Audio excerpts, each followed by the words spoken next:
to the stage, put your hands together for the musical enchantment of Devorah. Ladies and gentlemen, clap it up.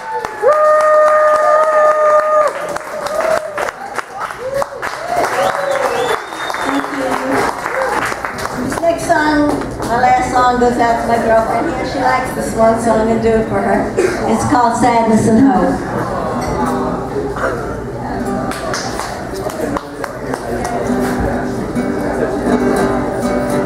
It's not the dying, it's the living. It's not the taking, it's the giving. What we live, how to say goodbye.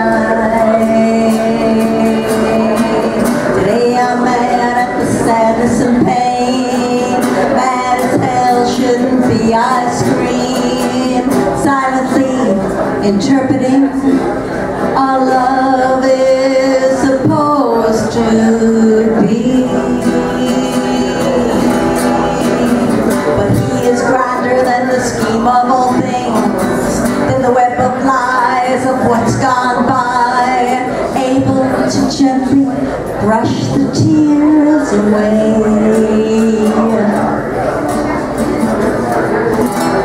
All my tears he hides in a bottle, washed away a drop, a tear of hope. It's not the dying, it's the living. It's not the taking, it's the giving. What we live, how to say goodbye. Goodbye.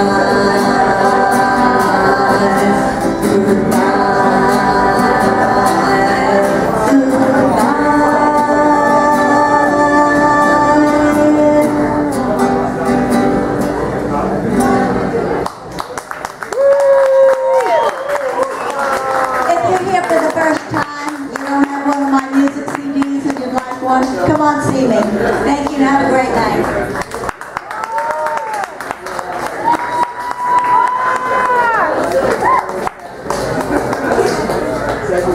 Devorah, ladies and gentlemen, keep it going for her once more.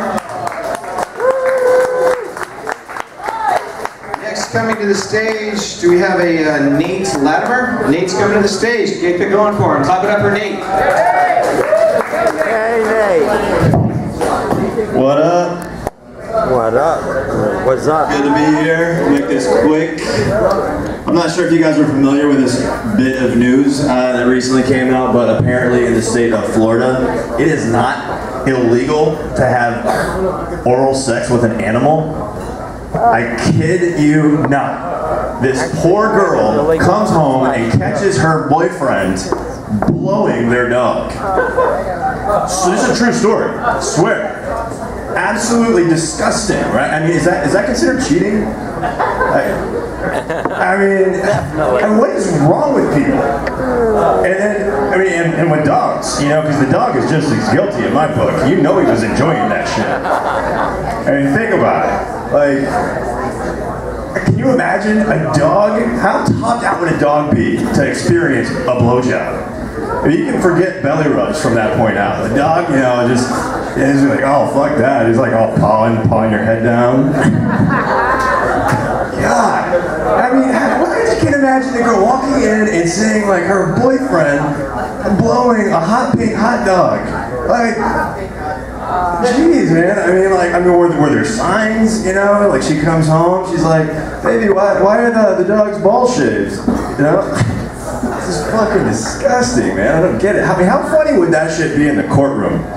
Your Honor, I'd like to reference the Kramer versus Rover case. I just don't get it, man. I don't get it. Some people are disgusting. It's like, I mean, that girl's gonna be scarred for life. I feel bad for the next guy she dates. Like, his buddy's gonna be like, dude, that girl's got some serious doggy issues, bro. Oh man, like, I try not to judge. I mean, people are into their own things, you know, I just kind of like, you know, mind my own business, but damn, that's some fucked up shit. I mean, like, I'm not perfect myself. I grew up with 4 sisters, Heidi, Holly, Haley, and Hannah. I grew up in ballet, tap, jazz, mime, modern, lyrical, hip-hop. Like, yeah, I got some fucking issues, alright? You know, like, I'm a pussy in a fight, so don't try to beat my ass, because all I'm gonna do is, like, slap you, pull your hair, and bitch about you on Facebook. I don't know, man. Like, I was talking to this girl the other day, I had like a really long conversation with her, and towards the end of the conversation, she was just like, "Wow, you were way out of my league," and I was really like hurt by that. I was bummed out because she was my shrink.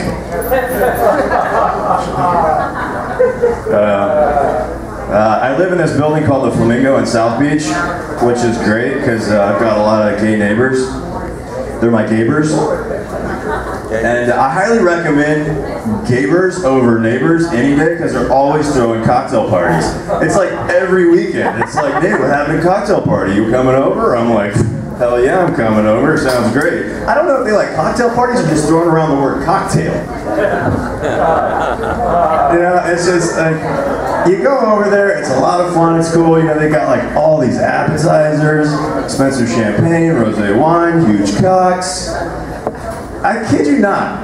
I'm over there for like this weekend disco, you know, cocktail party, and Monty runs over. He's just like, "Nate, you have got to see this." And I'm like, "No, no, I don't." He's like, "Come in the bathroom." I'm like, "No way." I go in the bathroom, and he pulls open the shower curtain, and I swear to God, there's a dude with the biggest dick I'd ever seen, and I'm just like, "Man, come on, wow." Oh, like, damn, dude. No problem. Nate, what are you doing? Some girl texted me a picture of her tits earlier, so I haven't responded yet. Thanks, you guys. It's my time. Same here. Hi. Nate Latimer, ladies and gentlemen. Keep it going for Nate. We're going to keep this moving and bring up to the stage, I'm only hoping I'm pronouncing it, is Bill Wiltsey? Is there a Bill Wiltsey? You're out of nowhere. Bill Wiltsey, ladies and gentlemen.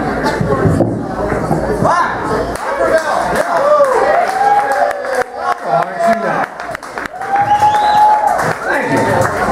So, I'm assuming everyone here is from South Florida, Dade, Broward, Palm Beach. Can I hear something? Anything?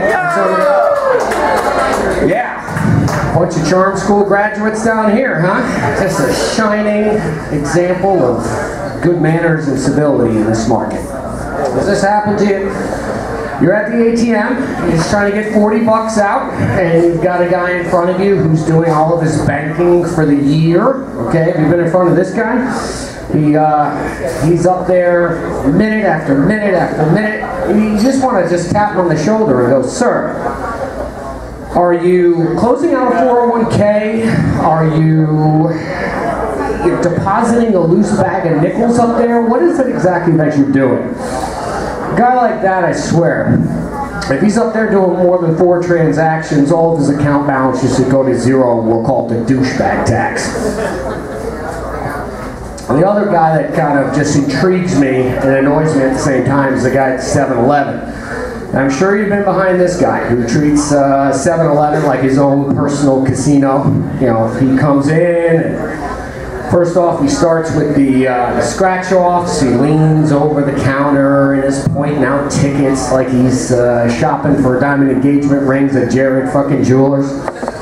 He then pulls out that plastic sleeve, all right, with those tickets in it, all of his shattered hopes and dreams in there, and you know, starts pulling out these complicated algorithms like he's Russell Crowe in that movie A Beautiful Mind, as he drives away in his 1987, you know, Dodge Caravan.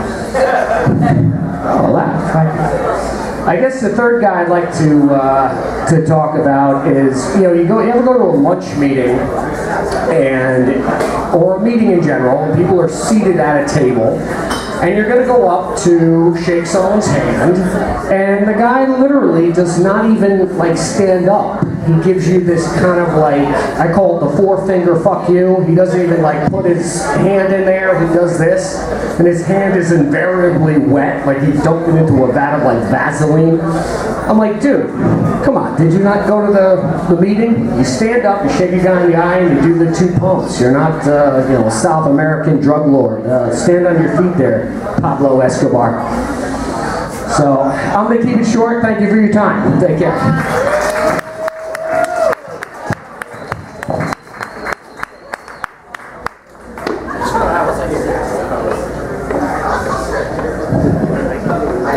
Well, I'll say this, normally I'm not having a cigarette, somebody pulls that shit, so thank you for at least letting me be in the room. You know, like, yeah, time for me to go.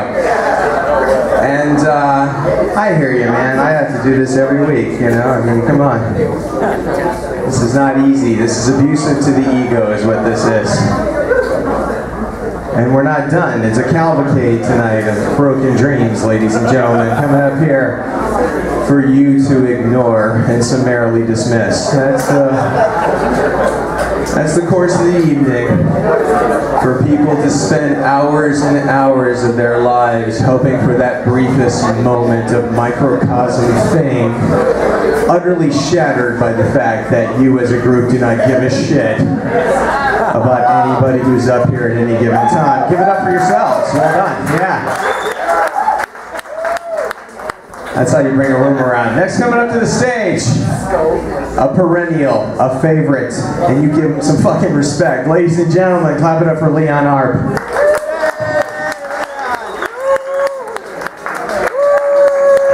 Thank you very much. Yep. Hey, we've got a good group here tonight. Look at this table over here. They got dueling hookahs. That's great. Okay. Listen, I just flew in from Los Angeles, and my arms are still tired. I masturbated all the way. It was the only way I could get into the Mile High Club. You might not guess this, ladies, but actually I don't have a lot of luck with the ladies. Last weekend I went to a singles bar, and 4 different women said no to me in 4 different languages. They said no in English, in German, in French, and in Russian. It sounded like this: no, no, no, no, no, nine, nine, nine, nine, nine, no, no, no, no, yeah, yeah, yeah. No, no, no, no, no, 99999. No, no, no, yet, yet, yet. So at that point, I decided I would go and sit at the end of the bar and play hard to get. And sure enough, at the end of the night, a woman came over to me and she said, I like to talk dirty when I'm having sex. So I said, well, you met the right guy because I'm a very good listener. I said, if you come back to my place, I'll give you a dirty Sanchez. So she came back to my place. She said, Leon, if you give me a dirty Sanchez, I'll give you a golden shower Gomez. Well, I said, if you give me a golden shower Gomez, I'll give you a middle finger Melendez. She said, if you give me a middle finger Melendez, I'll give you a stinky pinky Paris. So I said, well, if you give me a stinky pinky Paris, I'll let you tickle me Elmo. So she tickled my Elmo, and I gave her a rusty trombone. Then she gave me a Cleveland steamer, and I gave her a Cincinnati bow tie, which went very well with her pearl necklace. Listen, we didn't have any sex, but we sure did talk dirty. Thank you. You know, this comedy thing, I don't think it's going very well for me. As a matter of fact, last week I went to an employment agency, see if I could get a real job, and very charming lady there said, sit down, Leon, tell me all about yourself. I said, well, I used to be a Chippendale dancer, but I quit. And she said, well, why did you quit? I said, well, women kept sticking dollar bills down the front of my pants. She said, well, what's wrong with that? I said, well, some of them were trying to get a little change. They were nickel and diming me. Yeah, one woman stuck a flashlight battery down my pants, asked me to dance the electric slide. And another woman stuck a coupon down my pants for